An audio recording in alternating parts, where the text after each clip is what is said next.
Okay, so we have decided to do a Scheffé test. And so now we need to, it is calculated using the t-statistic. We don't use a simple comparison between means like with the HSD. Basically buried in the HSD, you have the test of the Q, but it becomes quite simple to look at once you have the HSD. Also, the Q is constant. The HSD is constant among all comparisons. The t-statistic for the Scheffé is not constant. It has to be adjusted for each contrast. So a contrast, and that Greek letter in the numerator is psi, written out as PSI, like the consonants in laps or something. And the definition of a contrast, psi, is that it's a linear combination among means such that the sum of the contrast coefficients, so these here are your contrast coefficients, 1 and -1. And the sum of those equals 0. So the very simplest T that you've seen over and over again, t-test of independent sample means, whatever, is you see it in a null hypothesis as mu1 minus mu2. It actually has the implicit contrast coefficients of 1 and -1.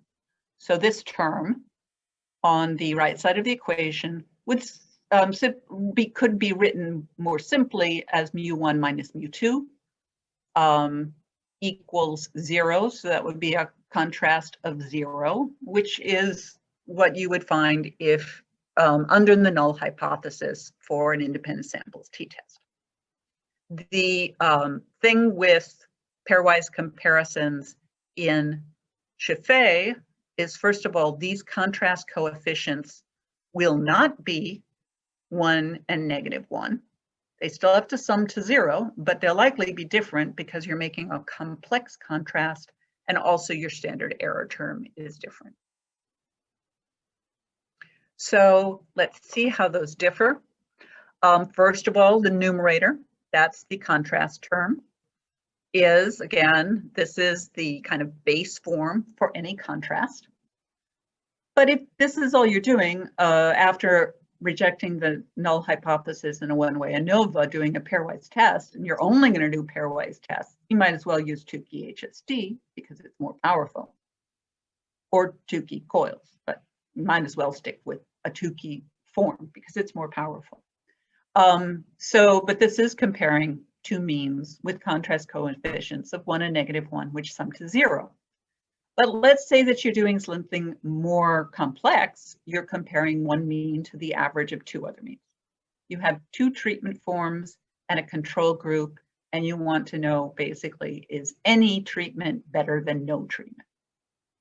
So your no treatment condition would have a contrast coefficient of 1. It could be -1. It doesn't matter which ones are positive and negative, except for interpretation. And the two others would be -0.5 and -0.5. Okay, they have to add up to 0 overall. And these two are equally weighted. So sorry for that double plus sign. These two are equally weighted, so it's a simple average. So that would be how you would set up. People always ask me, well, what if you have 3 that you're contrasting to 2? Is it 0.333? How do you do that? And I'd say put in 1/3. It's in SPSS. I'm trying to think how they do that. I'm trying to think if you can actually physically put in 1/3. I'm sure that there's a way to do that. And the critical statistic for the Scheffé test is found by,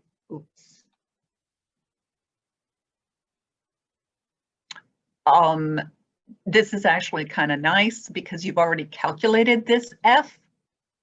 And so you just take the F from your F test where you rejected the null hypothesis, multiply it by the number of groups minus 1, the number of groups in your overall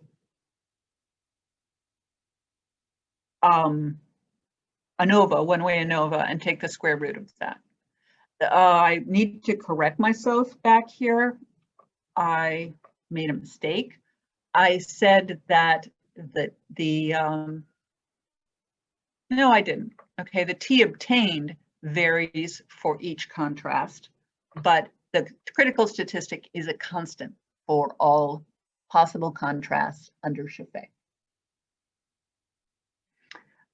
And a couple things you might note about this. Normally, a T with 2 groups would be equivalent to the square root of F. In this case, it has this multiplier, which actually makes it a smaller figure, a smaller value, which is then going to be less powerful. So the denominator, the standard error of the contrast, is the surprising thing to look at. Okay. You can never tell how much of this screen sharing thing you can see, but it's a little bit scary to look at this term. It only has one scary part once you realize how much information you already have. And again, this is the formula for the balanced design.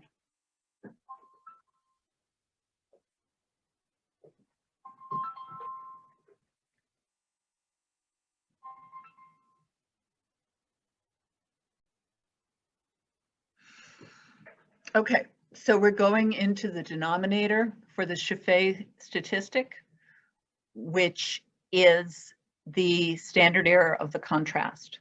And this allows for your contrast being a complex contrast. And I'm just going to, no, I'm not going to flash back to our previous terms because that would generate a level of comparisons that I don't think would be productive. But to obtain the standard error of the contrast, again, you use the mean square error term or the within variance from your overall F test. And you use the number of people per group. So when you've rejected the null hypothesis, or again, you have these 2 terms. So the new term is the sum of the squared contrast coefficients. Now let's look back. The contrast coefficients are things like this 1, -0.5, and -0.5, or 1 and -1. This is the case where you're taking the average of 2 means. This is the case where you're just doing a pairwise comparison. If you're just doing a pairwise comparison with a Chaffee, then your sum of your squared contrast coefficients, back here, pairwise comparison, would be this term squared. 1 squared is 1, plus this term squared. -1 squared is 1. And this term would simplify to 2. And then the standard error of the contrast would be the standard error of the between the standard error of the contrast for Chaffee would be the standard error of the difference between 2 means times the square root of 2.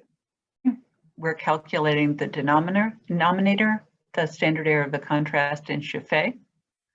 And the reason you have to square the contrast coefficients before summing them is because if you just sum them without having squared them, 1 plus -1 is going to be 0. 1 plus -5 plus -5 is going to be 0. By the nature of a contrast coefficient, they're all supposed to add up to 0. And a 0 is something we can't work with. So you square each of these before summing, and you multiply that by your error variance or your mean square error from your original ANOVA, divide by the number of people in a group. And this formula, again, is only when you have balanced groups.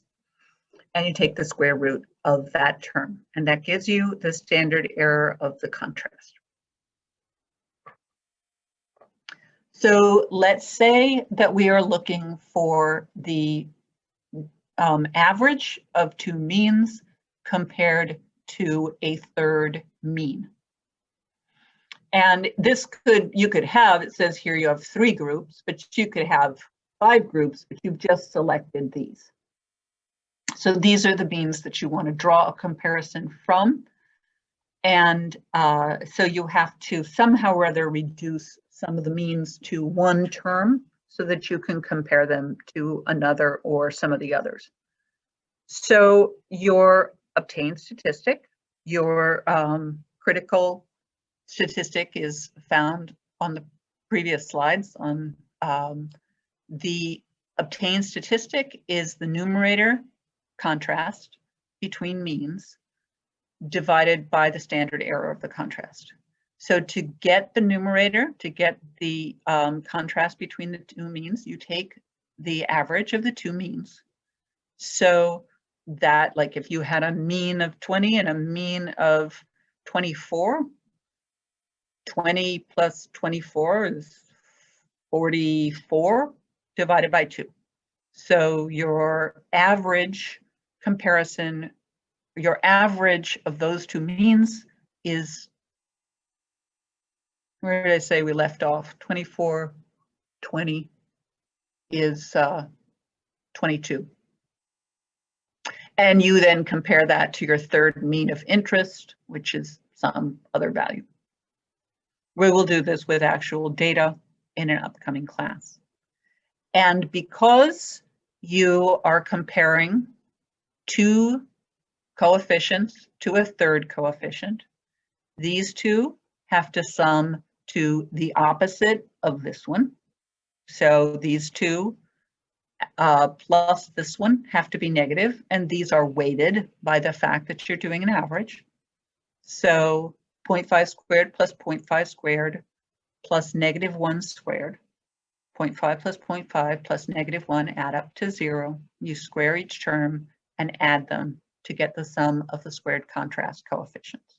In the previous examples, these were negative. This one was positive. It doesn't really matter except for interpretation, which are positive and which were negative.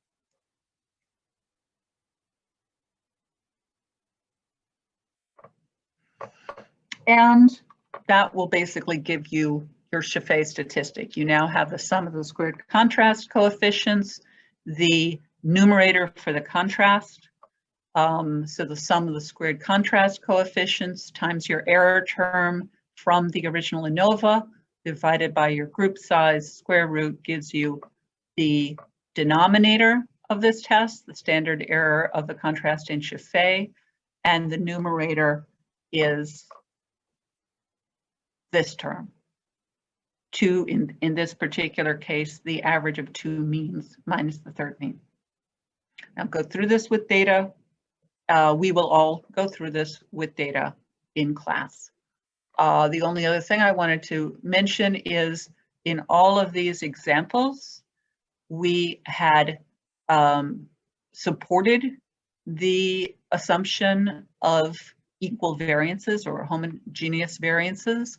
In the case that you do not do that, then you can continue to pairwise comparisons with, or you can perform the F-test using a Welch statistic, which is given in SPSS. But then for post hocs, you have to use some kind of alternative. And these are available in SPSS. They with more sophisticated kinds of analysis of variance, they may or may not be, depending on whether or not the version 27, which I think is the most current version, has created them. But probably any of these are fine. The differences between them are more arguments among statisticians rather than the power. So that's all. And I will see you all in class to review these with data.